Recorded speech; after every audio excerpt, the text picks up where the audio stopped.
Baik, saya Ria ya Pak. Boleh saya tahu Bapak namanya siapa? Kalau saya namanya Firman Ontel. Pak Firman Ontel. Iya, baik Pak. Kami mau tanya-tanya seputar penyewaan sepeda ini Pak di daerah Kota Tua ini. Bapak udah berapa lama ya melakukan usaha ini? Kalau masalah berapa lama, dari kita di sini merintis dari tahun 2008, Mbak. 2008 sampai sekarang, dari perubahan sini dari jalan sono belum rapi sampai sekarang ini, Mbak. Baik. Nah, untuk sepeda-sepeda ini sendiri, ini punya Bapak sendiri atau punya orang lain? Kebetulan kalau sepeda ini kita punya pribadi, terus didatangkan dari kampung. Permasalahannya di sini nggak ada sepeda beginian. Iya, betul. Jadi kriteria sepedanya nih yang agak unik ya Pak ya? Iya, yang pokoknya yang tua-tua, Mbak. Oke, yang tua-tua. Yang modern nggak bisa di sini gitu. Oke. Nah, terus warna-warni ini memang Bapak kreatif sendiri untuk mengecat atau gimana Pak? Jadi kenapa kita bisa kasih warna pink, putih, biru itu dikarenakan kita kan generasi sekarang loh Bu. Sebelumnya kan kita sepeda hitam semua. Tapi kurang kata si pengunjung, katanya Pak jangan hitam semua. Kita di sini kan anak-anak muda juga ada, nggak semuanya orang tua yang nyewa sepeda. Nah jadikanlah kita kombinasi kasih warna putih, biru, pink. Yang hitam juga nggak ketinggalan, tetap ada gitu. Soalnya jadi yang selera orang tua pun juga ada ya disediakan ya. Sesuai dengan zamannya loh Bu. Oke, jadi disesuaikan dengan zamannya ya teman-teman. Nah terus untuk penyewaan ini Pak, dalam hitungannya berapa menit nih Pak dan berapa biayanya? Kalau durasi penyewaan itu maksimal 30 menit. Nah, harga tetap 20.000. Tetapi karena ada yang full 30 menit, ada yang nggak full 30 menit, artinya ada yang 30 menit, ada yang 10 menit gitu loh Bu. Jadi kadang-kadang kita dikasih seikhlasnya, artinya ya di bawah 20.000, kadang-kadang begitu. Kita menyesuaikan, artinya beli toleransi ke pengunjung. Nah kalau di Kota Tua ini Pak, berapa banyak usaha yang seperti Bapak nih Pak? Kira-kira ada berapa banyak orang? Kalau di sini kita komunitas anggotanya ada 36 anggota Bu. 30, nggak boleh nambah, nggak boleh lebih. Emang dari dulu kita segitu. Permasalahannya kita kan dulu kita di bawah naungan Museum Sejarah Jakarta, sebelumnya ada UPK. Nah lanjut itu terus kita di bawah naungan unit pengelola kawasan atau UPK gitu. Jadi ini kalau menggunakan sepeda ini paling jauh di mana nih Pak? Hanya di sekitar sini aja atau bisa sampai ke tempat yang lain? Kita di sini nggak hanya nyewakan di area sini aja Bu. Jadi kita punya paket. Jadi paket kayak apa? Tur wisata. Jadi contohnya kayak Toko Merah. Kalau sekarang dibilang Jembatan Merah atau Inggris Bridge. Lah terus ke Menara Sabandar, Museum Bahari, sama Sunda Kelapa, Hamburg. Itu terakhir. Jadi ontel di sini tidak hanya serta-merta kita tuh cuman cari komersil enak banget kan gitu. Kita juga ada dituntut harus bisa mendesain program kamu ke depannya apa dan tujuan visi misinya apa gitu loh Bu. Makanya kita bisa bertahan lama di sini karena ada dukungan dari museum gitu. Kalau ada pengunjung dari sini kepengen tur ke 5 tempat, ayo kita antar, kita jabarkan sejarahnya gitu loh Bu. Jadi cakep ya, itu namanya paket lengkap. Betul, ya. Paket luar biasa. lengkap. Jadi itu updatean untuk supaya usaha ini tetap bertahan ya. Betul Bu. Tanpa itu kita nggak bisa bertahan lama di sini Bu. Gitu. Benar. Jadi kalau untuk unit kepemilikan dibatasi atau enggak nih Pak? Dibatasi untuk sekarang dibatasi Bu. Oh gitu. Kalau dulu kita masih bisa istilahnya masih bisa konfirmasi sama UPK Bapak Sabtu Minggu semuanya maaf nih ya, maaf pengunjung banyak, sepeda kita banyakin gitu. Kalau hari biasa pengunjung sedikit, kita sepeda dikurangin gitu. Kalau sekarang nggak bisa. Jadi harus sama semuanya. Iya. Jadi gitu. ini misalnya 5 unit berarti semua 5 unit gitu. Iya begitu. Oke. Jadi per orang itu 2 sepeda. Kebetulan kita kan berpasangan ada kawan. Nah, kawan kita pulang kampung, jadi kita nunggu sendiri. Begitu juga dengan sono 55 itu 2 orang Bu. Tidak sendiri, 2 sepeda. Satunya hanya untuk mencari kalau seandainya udah sewa, jamnya belum pulang kita cari pakai sepeda satunya. Satu orang 2 Bu. Jadi 2 orang 4 sepeda, satunya hanya untuk mencari sepeda apabila belum pulang-pulang jamnya. Nah, kita nyari Bu, soalnya kan kawasannya luas Bu. Capek kalau betul. Pernah nggak sih ada Bapak kehilangan sepeda gitu yang nggak ngembaliin? Kalau kronologisnya Bu, kita udah 17 unit hilang loh Bu. Serius, banyak loh 17 unit hilang. Semua di sini si pelaku penyewa sepeda di sini tuh merasakan pernah kehilangan sepeda. Bukan saya saja. Mungkin yang kategori paling banyak saya mungkin. 17 biji loh Bu. Nah, gimana cara Bapak mengenali ini miliknya Bapak, terus itu miliknya teman yang lain? Gimana? Apa ada kode-kode tertentu di sini, Pak? Jadi begini Bu ya, kalau untuk membedakan permasalahan sepeda itu punya kita atau bukan. Jadi yang jelas patokannya kita gini, serupa tapi tak sama gitu aja loh Bu. Kita lihat kayaknya sama nih. Iya, kalau kita sepintas lalu ya sama. Tapi kita bagi pelaku si pemilik di sini, kalau bukan barang kita semuanya ke sini, ya bukan, kita nggak mau terima begitu. Kita arahkan lu di sono kali, di sono. Yang jelas begitu kita saling koordinasi sama kawan. Oh gitu. Tapi kalau Bapak nandain label atau apa gitu ada nggak? Tidak ada Bu. Nggak Jadi ada. kita main.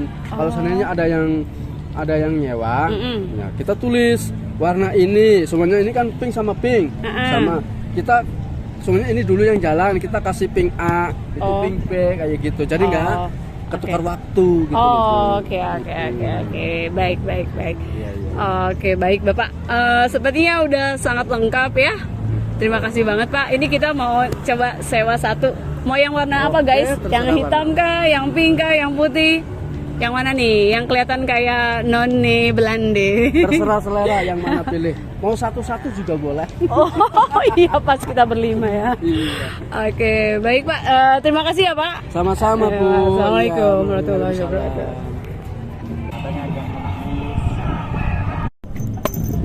Oke, baiklah, kita akan wawancara kali ini dengan Bapak siapa Pak?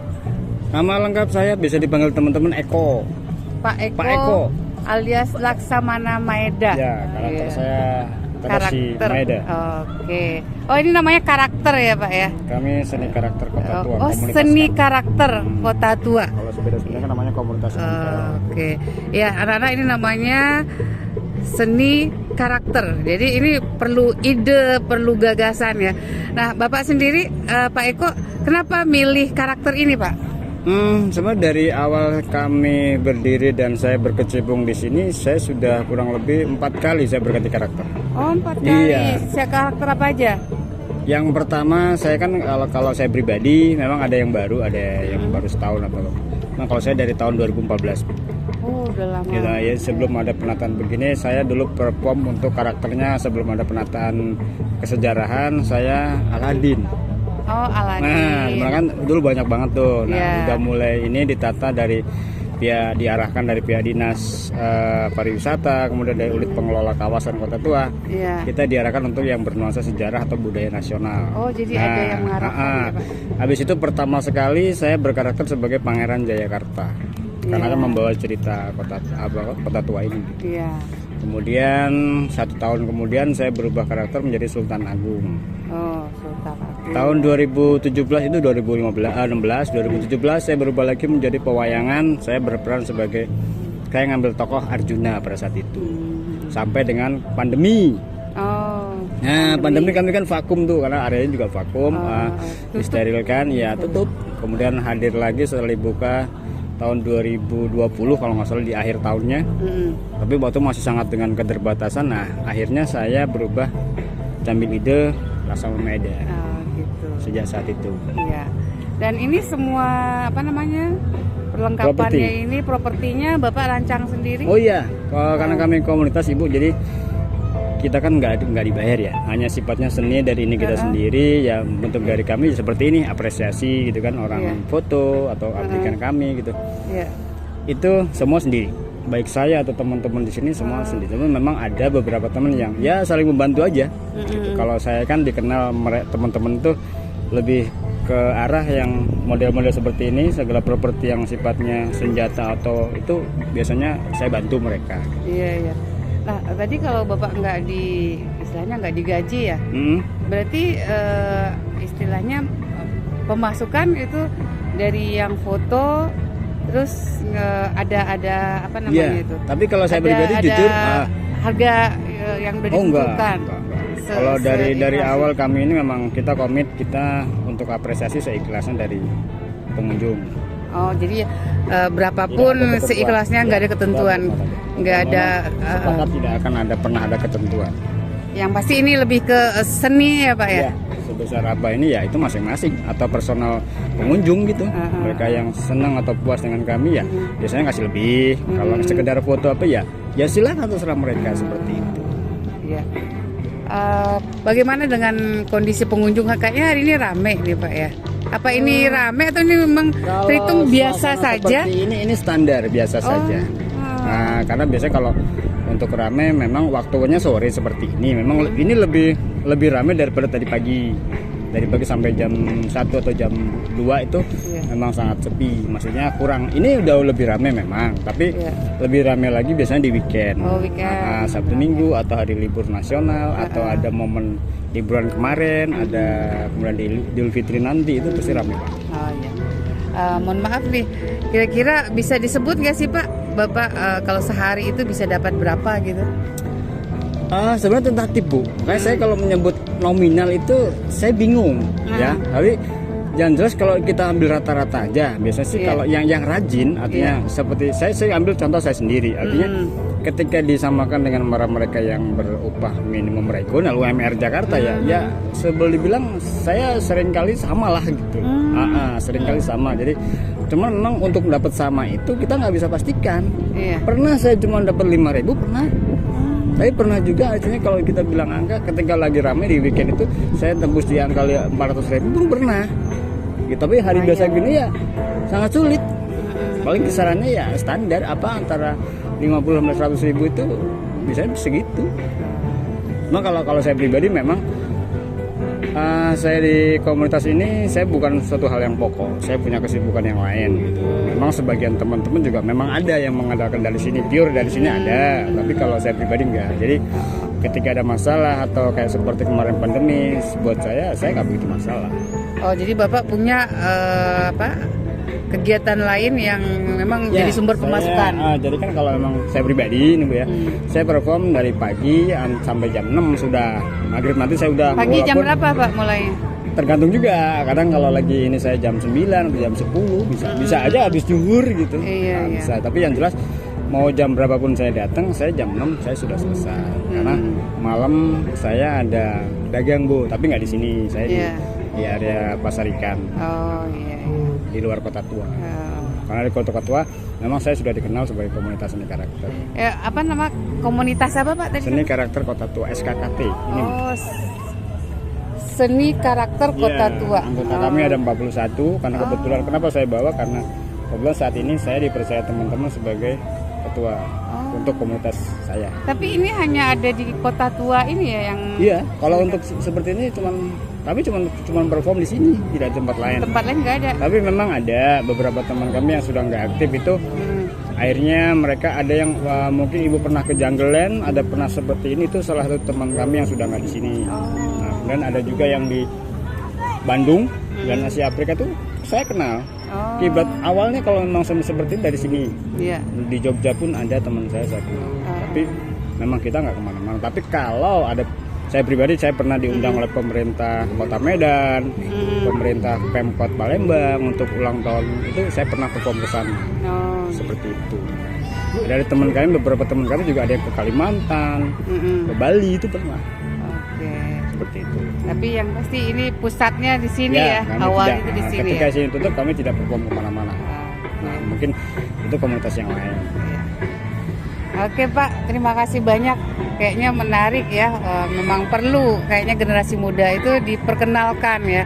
Kesannya sih sepintas begini. Di buku sih ada, tapi mungkin kalau anak-anak sekolah lihat ke Bapak mungkin lebih melekat. Oh iya, Laksamana Maeda gitu ya. Terutama ke anak-anak. Bahkan SMA pun saya pernah coba gitu ya. Karena saya sendiri kadang-kadang heran. Jadi kalau kayak kami ini kan sebenarnya cuma mengingatkan gitu. Katanya kan bangsa yang besar itu bangsa yang mengenang jasa para pahlawan kan gitu. Kadang saya kasih challenge anak SD, SMP, saya kasih hadiah properti yang saya buat ini. Ketika saya jawab pertanyaan hanya sekedar tanggal lahir atau tanggal wafatnya Laksamana Maeda atau apa jasanya sehingga dia jadi pahlawan. Tapi sekarang kayaknya udah banyak yang nggak tahu. Nah itu, jadi saya sendiri kepada teman-teman lebih mendalami karakter. Kemudian kalau bentuk challenge seperti yang saya contohkan, coba sering di ini intensitasnya sering biar mereka juga nggak lupa. Iya. Oke Pak Eko, terima kasih banyak udah memberikan pencerahan ya, memberikan informasi. Tadinya mungkin nggak semua orang tahu ya, termasuk saya sendiri baru tahu nih, baru lihat di sini ada.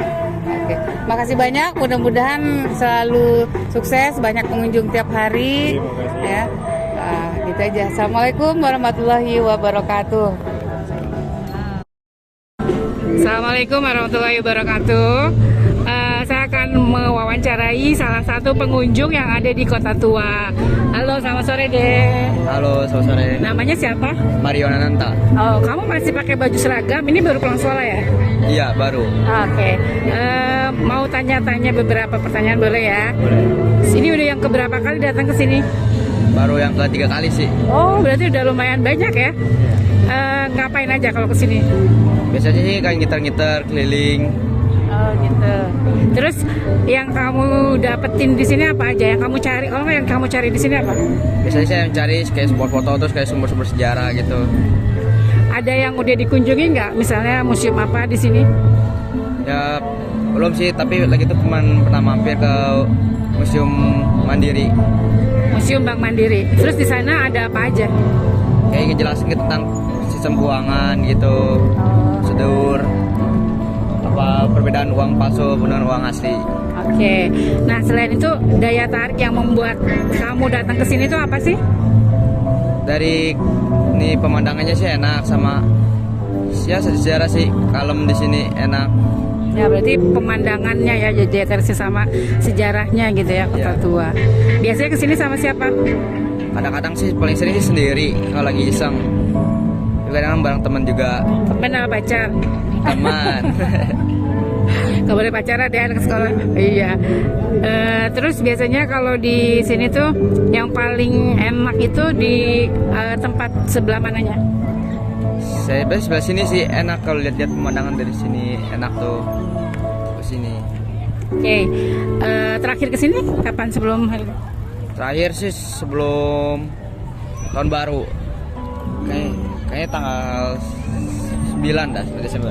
Setahun yang lalu dong ya? Ya. Setahun yang lalu. Kalau pertama kali kesini kapan? Kalau pertama kali sini pas sebelum Covid. Oh, sebelum Covid ya, terus baru kesini lagi berarti pas Desember kemarin. Oke. Terus pernah ini nggak sewa-sewa sepeda gitu-gitu? Ya sih kalau saya sepeda belum. Biasanya menghabiskan waktu berapa lama kalau berkunjung di sini? Antara 1 jam sama 1,5 jam. Oh, berarti nggak terlalu lama ya? Itu cukup lah. Oke. Ya, itu aja sih cukup ya, Pak. Oke baik, Assalamualaikum warahmatullahi wabarakatuh. Teman-teman, sekarang kita ada di Museum Kota Tua. Sekarang kita bakal wawancara sama salah satu pengunjung, dimana kita tahu sekarang kita udah mau masuk ke Proas ya.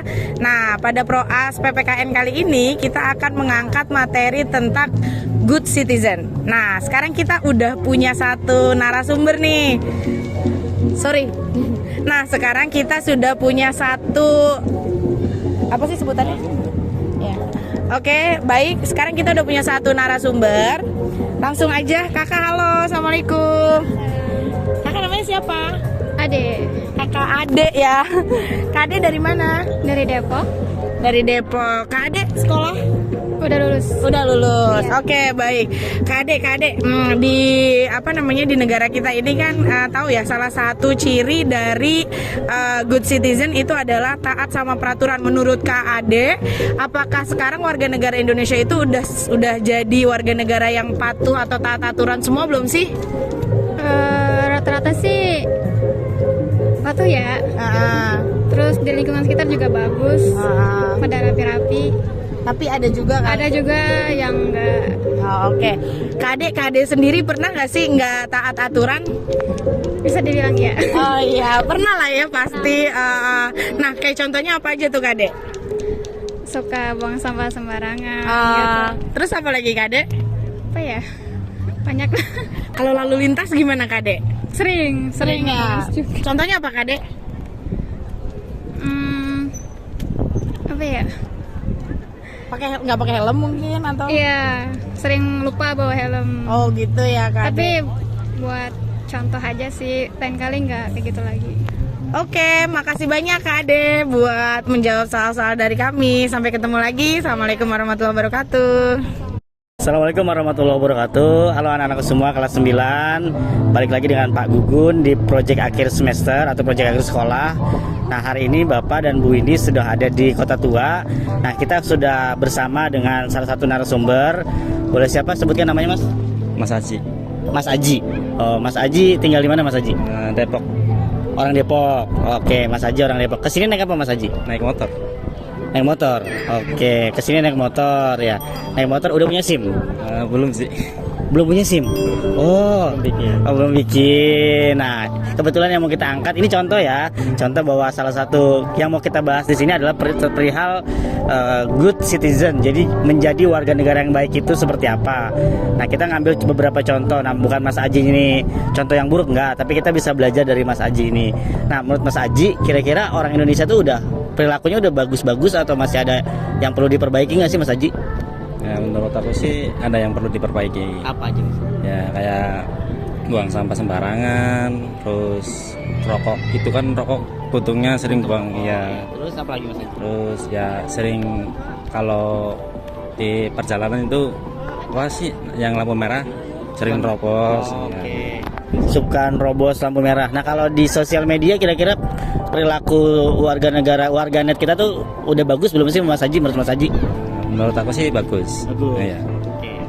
Nah, kalau Mas Aji sendiri pernah nggak ngelanggar lalu lintas gitu di jalanan? Pernah satu kali doang. Itu kena tilang? Enggak kena tilang. Iya. Apa itu pelanggaran? Paling nerobos doang. On robos, oke. Robos lalu lintas. Tapi kalau pernah nggak pengalaman punya teman Mas Aji itu sampai terlibat ke pidana gitu di penjara? Ada nggak? Enggak ada sih. Nggak ada. Alhamdulillah. Alhamdulillah nggak ada. Oke, baik. Oke anakku semua, demikian wawancara Bapak dengan Mas Aji terkait perilaku warga negara Indonesia di mata Pak Haji terkait apakah sudah menjadi warga negara yang baik atau belum. Terima kasih. Assalamualaikum warahmatullahi wabarakatuh. Oke baik, sekarang kita ketemu sama narasumber yang ketiga. Nih narasumber yang ketiga kayak masih unyu-unyu ya. Nah, boleh kenalan dulu ya. Ya, halo, assalamualaikum. Ada namanya siapa? Rehan. Luar biasa Rehan. Ya Rehan kali ini ada sedikit pertanyaan nih Rehan tahu nggak sih kalau ciri-ciri warga negara yang baik itu yang kayak gimana sih menurut Rehan? Yang kayak gimana? Kalau yang buang sampah sembarangan itu warga negara baik bukan sih? Bukan. Nah, contoh yang baik tuh yang kayak gimana misalnya?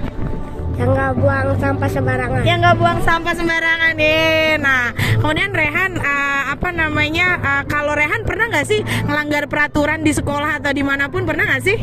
Enggak. Pernah. Apa aja tuh? Buang sampah sembarangan. Oh, buang sampah sembarangan. Oke. Terus selain buang sampah sembarangan apa lagi, Han?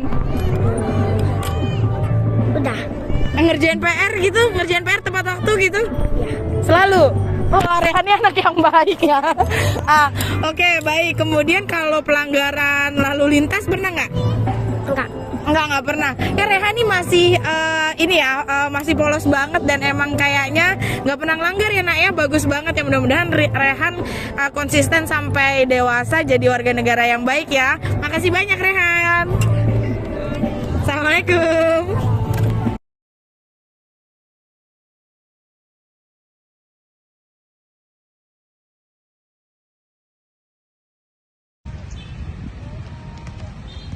Ya, assalamualaikum warahmatullahi wabarakatuh. Salam sehat, salam olahraga, salam kebugaran.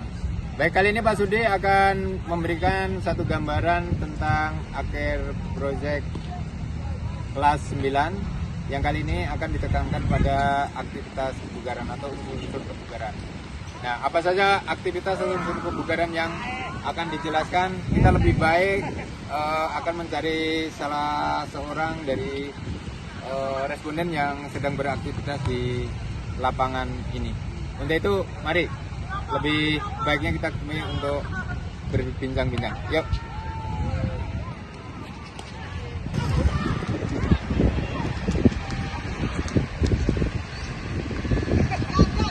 Oke, kita sudah menemukan responden. Kita mau berbincang-bincang. Selamat sore, Mas. Sore, Pak. Dengan siapa? Reza, Pak. Dengan Sudi. Perkenalkan, saya dari SMP Al-Azhar Pusat, SMP Al-Azhar 1. Mohon waktunya sebentar. Ini kami akan mewawancarai kakak ya.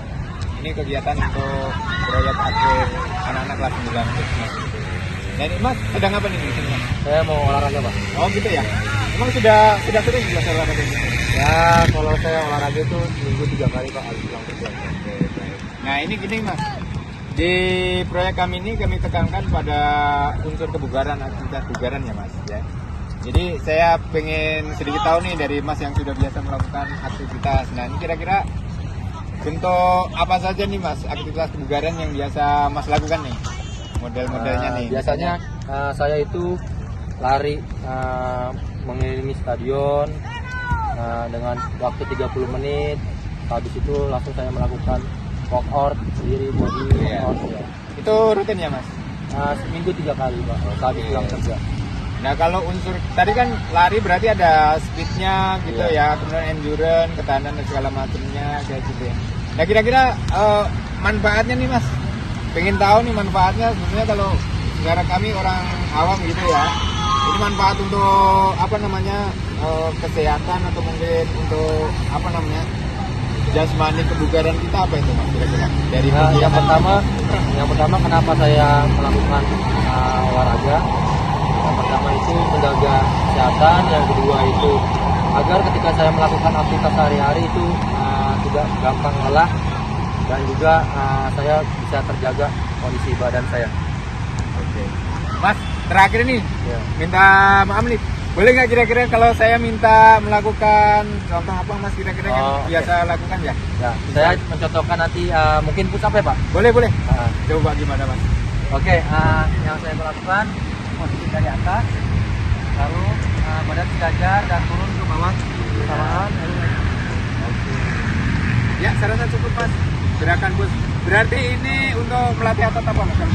Otot lengan, bahu. Oke, berarti ini termasuk unsur kebugaran di kekuatan ya? Kekuatan. Oke, baik. Ya, terima kasih untuk waktunya sudah mengganggu. Salam sehat dan selamat beraktivitas kembali Mas.